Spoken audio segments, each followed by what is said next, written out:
আসসালামু আলাইকুম, সবাই কেমন আছেন? তো এখনকার সময় সবাইরে রক্তশূন্যতা দেখা দেয় সব সময়। আমার তো সব সময় লেগে থাকে রক্তশূন্যতা। তো আমার কিন্তু বিটরুট খেতে সব সময় লাগে। তো আমার সাথে সাথে বাচ্চারা খেলে অনেক ভালো হয়। তো অনেক বাচ্চারা খেতে চায় না, আমার বাচ্চারা তো মোটে না। তো আমি আমার বাচ্চাদেরকে চিপস বানাই দিই। চিপস অবশ্য বাচ্চারা খেতে পারে, আর এগুলো দিয়ে অবশ্য পায়েস রান্না করে দিলেও বাচ্চারা খেতে পারে। বিটরুট কিন্তু অনেক রোগের জন্য উপকার, বিশেষ করে রক্তশূন্যতার জন্য অনেক উপকার। তো আমি বাচ্চাদেরকে এভাবে হালকা একটু চিনি দিয়ে, কর্নফ্লাওয়ার দিয়ে, সব কিছু দিয়ে, একটু আটা দিয়ে, হালকা একটু চিনি দিয়ে চিপস বানাই দিলাম বাচ্চাদেরকে। খেতে কিন্তু ওটা অনেক মজাই লাগে।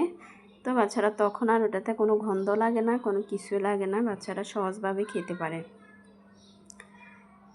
তো আপনারা সবাই বাচ্চাদেরকে ট্রাই করে দিবেন বা বানিয়ে